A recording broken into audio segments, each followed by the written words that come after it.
From BBC Radio 4, this is Things Fell Apart, Strange Tales from the Culture Wars.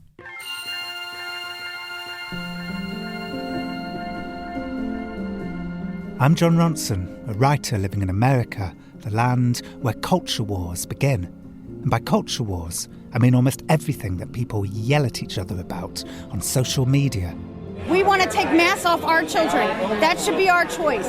You are a white privileged male who has no experience in I can't help what I am. I was born like this. I'm not saying that people should not be allowed to go through that procedure. What I'm saying is it doesn't make them a woman. It happens to be an opinion. These wars can obsess us. It can consume our lives and tear families apart. I was curious to learn how things fell apart. And so I went back in history to find the origin stories, the pebbles thrown in the pond, creating the ripples. I had no idea what I would find, but I've uncovered some strange and unexpected tales of real consequence. This story is about how, in a culture war, complicated, interesting people can get stripped of their nuance, their intentions, and weaponised. I have some very sad news for all of you, and that is that Martin Luther King was shot and was killed tonight in Memphis.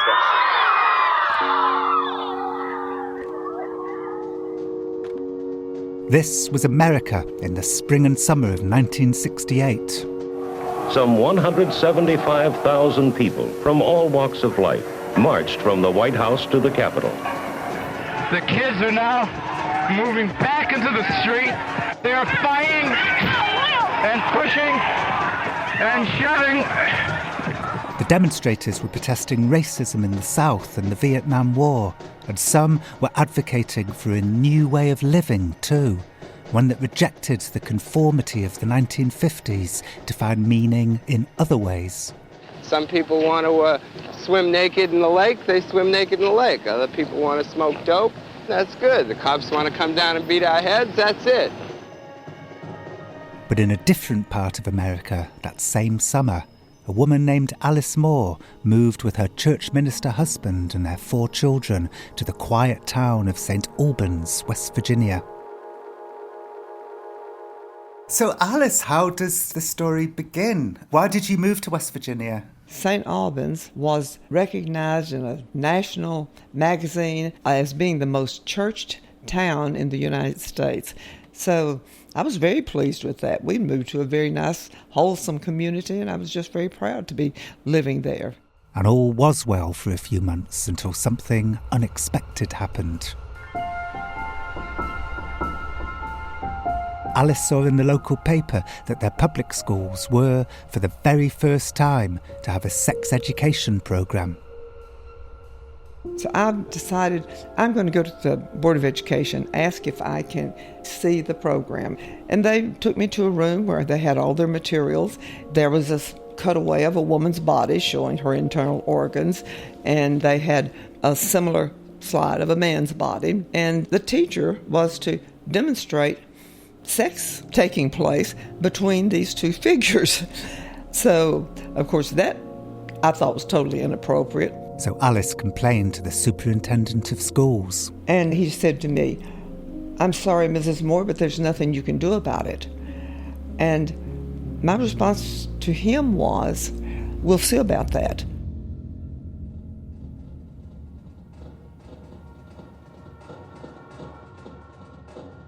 Alice saw sex education as a warning shot, given how the counterculture was running wild in places like New York City, where most of the school textbook publishing houses were based. So she and her friends decided they needed someone on the inside to influence how their children would be educated. And I had to go home and tell my husband I just signed up to run for school board. And I could hardly believe what I'd done. Alice might sound like she'd just fallen into it, but in fact, she was focused and driven from the start. The board members basically just took care of business, setting salaries, hiring bus drivers and teachers. But I had no interest in things like that. I was interested in the education of children. Back then, West Virginia's public schools taught books like Dick and Jane, stories about all-white Christian communities. But in June 1974, Alice's fears were realised. A proposed new set of school textbooks arrived, 325 of them ordered from on high by the West Virginia State Board of Education. None of us had ever read any of those books, so I suggested that we would not purchase the books until we had actually had an opportunity to review them and decide that this is what we wanted. And so Alice got to work. I had all 325 books delivered to my house, and I started reading them. They were language textbooks, 30 for elementary and secondary school, and nearly 300 optional supplementary ones for college-bound high school seniors. What they were offering was a whole new way of learning. I'm just going to take these books and read portions of them. Later, after I finish, you're welcome to come up and go through the books. This is an old cassette recording of Alice addressing parents in 1974. It's a little muffled and crackly, but worth listening to because nothing like this had happened before. Christian evangelicals like Alice tended to live separately from secular society, attending their own churches, consuming their own media. But there had never been textbooks like these before in places like West Virginia, and so Alice went through them, one by one, making her case. There is nothing in this book from beginning to end that in any way portrays Christianity except as hypocritical, as failure. Christianity is referred to in a very disparaging manner. Some 2,000 people had showed up to this meeting. People had to huddle outside in the rain and peer through the windows. They were learning that their children were about to be taught that angels didn't exist. Well, the Bible says there are angels in heaven, and there is not a book in existence today that can be more firmly relied upon than the Bible. Alice was unhappy too with the way the textbooks depicted war. Everything in here is on the horrors of war, never indicating that a war might be justified. And marriage. The next story in here is by Germaine Greer, the female eunuch. In this one, she urges that women should refuse to marry. And a new method of thinking called contextual ethics. Whoa, that really upset them. And they talked about contextual ethics a lot. What they're trying to teach you is that there's no answer here. There's only lots of questions. This is the Reverend Jim Lewis, a local Episcopal minister. Jim had been completely in favour of the new textbooks, and he says he found Alice's objections ominous from the start. She really took over the school board. She was so committed to this agenda. There was a feeling that she had that these people were trying to take your children away from you. It was a deep passion. They're teaching your children situation ethics. They use the term. Which basically means allowing people to make their own minds up about stuff. Exactly. And there might be two sides to something. It's not all black and white. They hated that understanding. God said it, I read it, that settles it. Alice's crusade was being fueled not only by belief, but by suspicion. Why had the New York publishers chosen West Virginia? Why introduce the books there? They're thinking this backward hick state. They thought they were going to come in there and they could get their books sold and spread them across the country, and we simply weren't capable of opposing them. There was definitely an attempt to start changing society that year. Alice's pressure campaign had begun. She was invited onto local TV to read an offensive passage from one of the textbooks. She said she wanted to choose something that everyone would agree was objectionable, so she picked a poem about a bus journey where a spontaneous orgy breaks out because the world is about to end at lunchtime in a nuclear war. Everybody changed partners and started making love with each other, and the bus was aquiver with these white bodies. It sounds like he was one of the beat poets like Allen Ginsberg or... You would know, yes. Okay. Probably. But you've never heard this poem? No, I don't know that poem at all. Okay, well, I'm going to tell you a little bit more about it. The next page says, every day people started making love on the bus, and the world has still not come to an end, but in a way, it has. What does that last line mean? Don't ask me. You're the expert on this. Maybe the last line is the poet saying that it's not a good idea for everybody to have sex on the bus. That was not... Maybe the last line of the poem is agreeing with you. Oh, no, he was not. What age of children, which grade was going to be taught that poem? Who cares? That should not have been in a school under any circumstances. During the days after Alice and I talked, I kept thinking about that poem. While I'm endeavouring for the series to not be a part of the culture wars, I was sure my interpretation was right, and I felt compelled to prove it to her. After some digging, it turned out that the poem was written by the BBC's own Roger McGough. And the next day, and every day, in every bus, in every street, people pretended that the world was coming to an end at lunchtime. It still hasn't, although in a way it has. The end of the poem is saying, well, you can't really just give way to your feelings without consequences, really. So it's a moral tale, really, for me. You know. So that last line really is you and Alice agreeing? Well, yeah, very much so. Well, I mean, it'd be fairly straight, really, I suppose.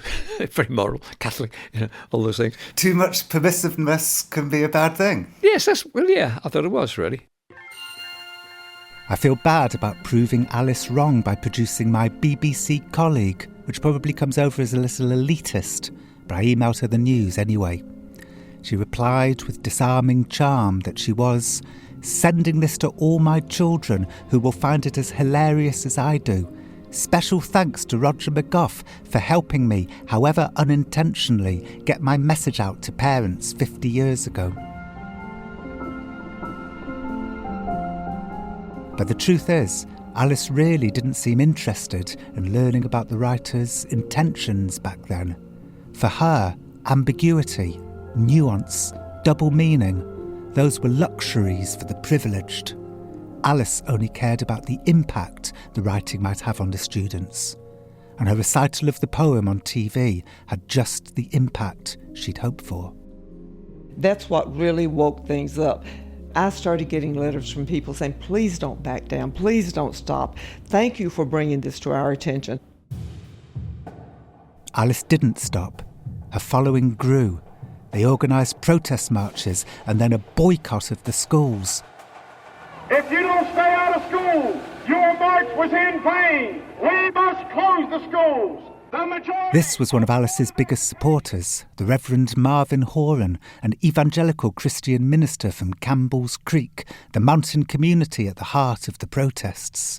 They picketed businesses holding placards that read, "I have a Bible, I don't need those dirty books," and "Even hillbillies have constitutional rights." I don't go back to work. Neither do my children go to school until these books are taken out. The books must go. We can win. And they did win. For now. The school year began and the textbooks weren't there. All the supplementary texts will be removed from the classrooms during this review period. Things just blew up here, literally blew up. Here's the pro-textbook pastor, Jim Lewis, again. My children were in the schools, and they had books taken from them, and over 90,000 books were taken out of the school system, books that had been approved by our county. And then the books were placed outside of Charleston in a warehouse, and then that's where they were when the school year began.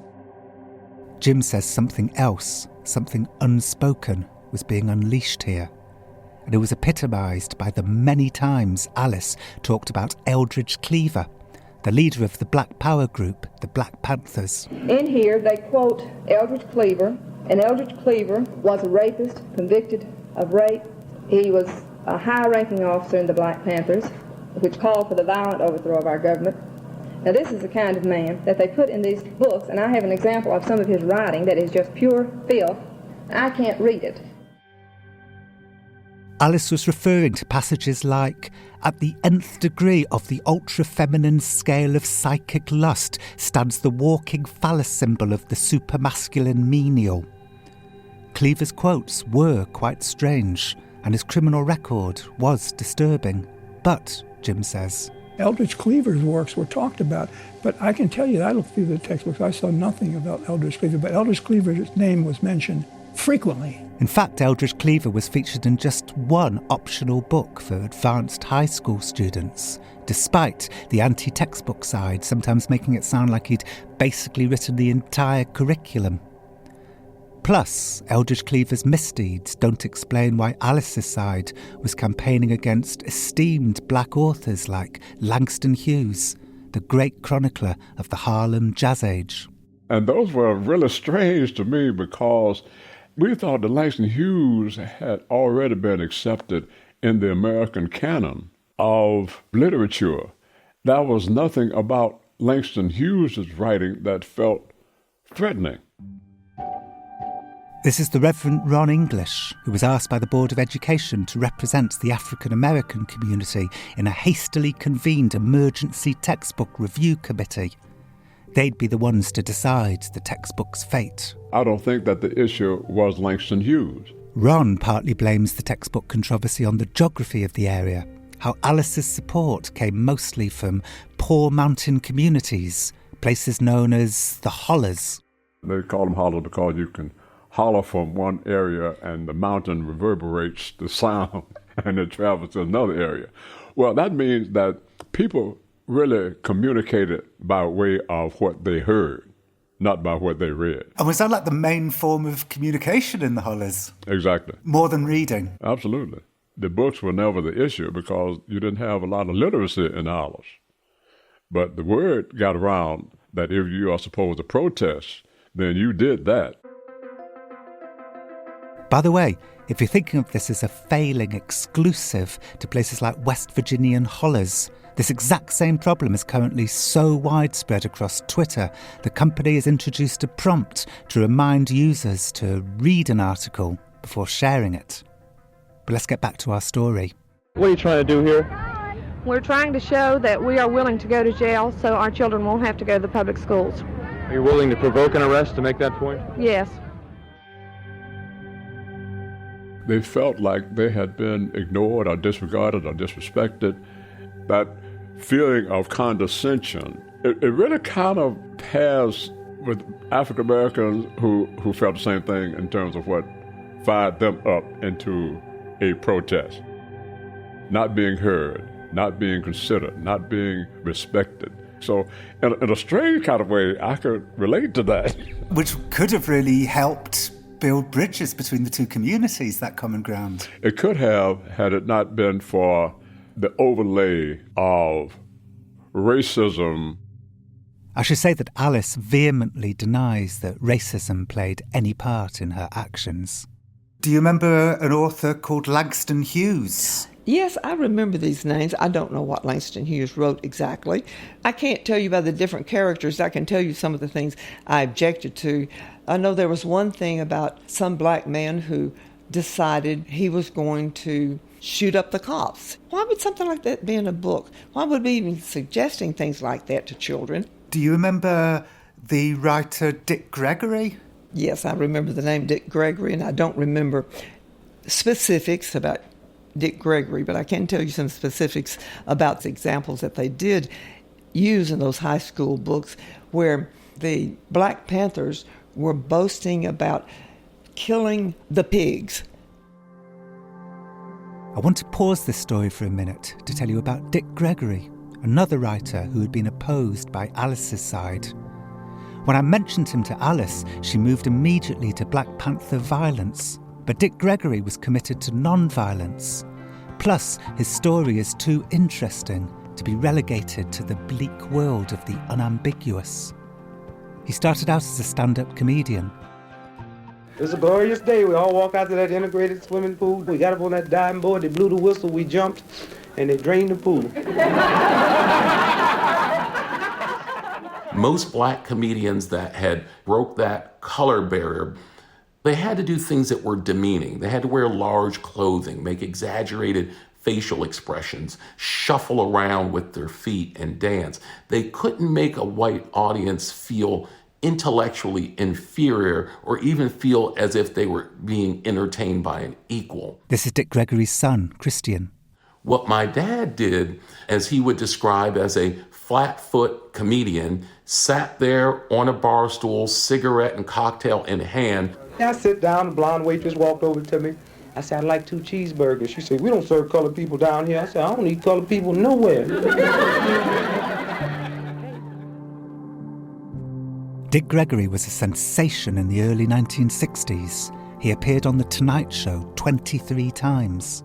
He was a household name until he gave it all up. In 1964, he abruptly quit it all to become a full-time civil rights activist, organising voter registration drives in the South. My dad felt that it was not okay for him to be comfortable in his hotel room every night after a show and turn on the evening news and see his people being brutalized, and he was simply sending a check. He was already struggling a bit with just how white his world had become. White agent, white manager, white lawyers. He took the civil rights movement so seriously that didn't he at one point sit you all down and tell you that the family came second to the movement? Yes, he made that very clear. And it wasn't just a one-off. He would tell us that quite frequently. Whether it was me getting in trouble for goofing off in school, he would come home very upset and say, you're taking me off of the front line of this movement. And I made it very clear that this family and his own life was second to the movement.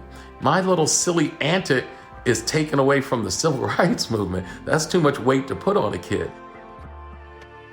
Christian says that publishers were always trying to convince his father to write a memoir, and finally, in 1964, he agreed, but on his own terms that included some very contentious language.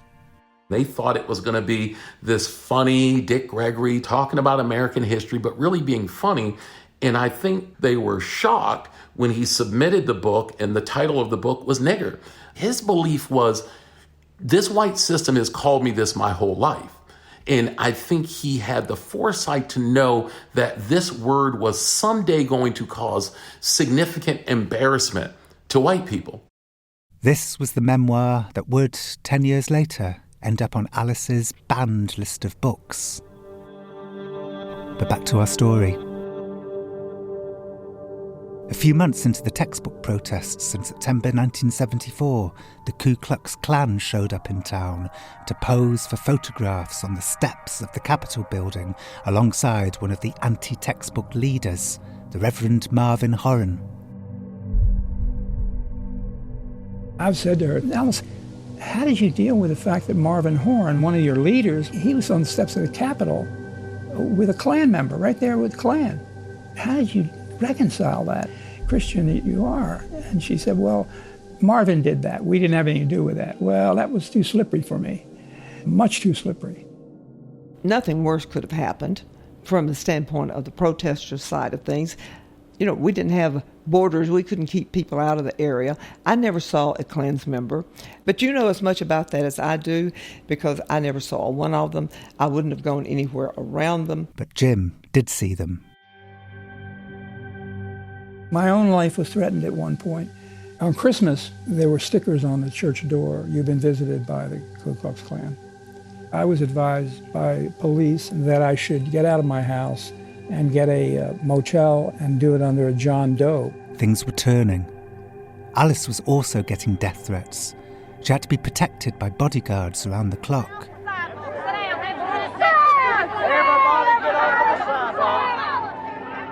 And then a shot was fired by a pro-textbook man named Bill, who was in the park with his family when he was startled by a crowd of Alice's supporters. Everybody get off of the sidewalk, please. He heard a lot of violent talk, and he got very frightened, and he discharged a weapon. He didn't point at anybody, but it was out of incredible fear. Bill was really upset about a lot of things, not just textbooks. The bullet hit a man in the crowd. He survived, but still, a shot had been fired. It was a disinhibiting moment for other people who wanted things to turn violent. Kanawha County, West Virginia, there was violence today in the continuing demonstrations against the use of controversial textbooks in the schools. On October the 18th, someone from Alice's side fired 5 shots at a school bus who was beginning its morning run.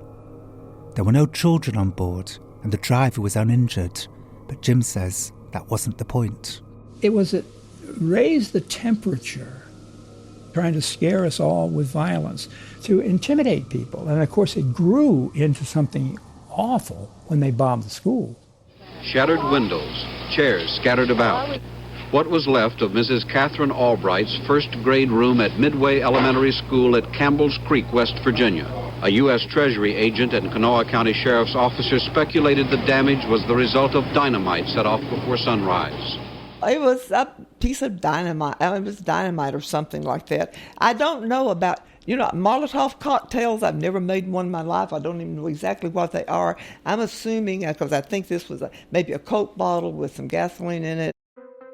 The levity in Alice's voice reminds me of how some progressive journalists who cover this story tend to skip the first shot, the one fired by the pro-textbook Bill. It's human nature to want to underplay the violence perpetrated by your side.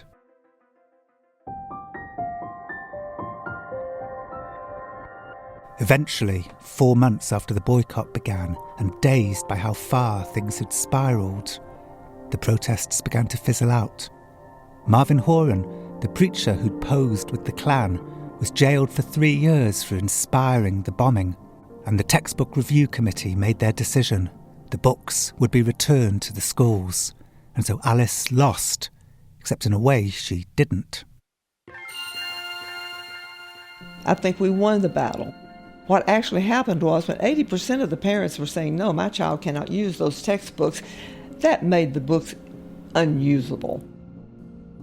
Years later, a friend of mine, someone who was a custodian at one of the schools, was telling this interesting story about, I had to go down to the basement and remove a bunch of boxes of books, and they had never been opened. And he said I took them down to Creed, and they were all burned up. Now, I know some people listening to this will think, well, that's not good. There's a lot of connotations about book burning. Well, what do you do with thousands of books that you're not going to use? What do you do with them? You have to get rid of them. And so Alice didn't lose, except in another way. She did. Those values that were in the books that you didn't like, do you think that the values of those disputed authors have become influential? Well, they do surveys around the country to see what the Christian attitudes in the country are. And today, the last poll that I heard was down to 27% of the people in the United States literally take the Bible as the Word of God. I make an appeal for parents, get your children out of public school. Homeschool them, get them into private Christian schools. That's the only hope for saving America. As it happens, one book on Alice's banned list continues to cause turmoil in schools today, but for very different reasons. At the end of my interview with Dick Gregory's son, Christian, he told me a story about his father's contentiously titled memoir. In 2016, a dean at an American university had a visit from a student who wanted access to more books by black authors. She turned around and she had the autobiography of Malcolm X and she had Dick Gregory's Nigger, and she handed both of them to the young lady and said, these are from my personal collection. But the young black student was so outraged by the title of my dad's book that the dean was fired over it. Actually, the dean was suspended and then chose to resign after students staged a sit-in and got a hashtag trending on Twitter. The dean declined our interview request, but she wrote to us that it was, quote, heartbreaking that she was no longer in a position to share Dick Gregory's writing. The textbook wars garnered headlines in the 70s, she wrote, but they rage on in surprising, divisive ways today. So it causes more of an uproar today than it did then, which was what my father intended for it to do, to cause people the discomfort that he had endured for his lifetime. Well, I mean, it works. I haven't said the title of the memoir once during this interview. Quite honestly, if I could rename the title of the book, I would, because there's so much inside of it that will literally change your life to read that I hate to think that there's some folks that won't even pick it up just because of the title. In most ways, the Dean's resignation isn't a modern-day echo of the 1974 textbook wars, given that the person who objected was a black student and not a white Christian conservative. But they do share one thing. Just like how Alice wasn't interested in the intentions of writers like Roger McGough, it didn't matter what the Dean was thinking when she handed Dick Gregory's book to the student. What mattered was the impact it had. How this shift from intention to impact came to dominate social justice and the culture wars is something for later in this series. But next time, a rare watershed moment of harmony in a brutal culture war. Things Fell Apart was written and presented by me, Jon Ronson, and produced by Sarah Shebia. The assistant producer was Sam Peach. The music was composed by Phil Channel. The programme was mixed by Bob Nettles. The editor was Philip Sellers. It's a BBC audio production for BBC Radio 4 and BBC Sounds.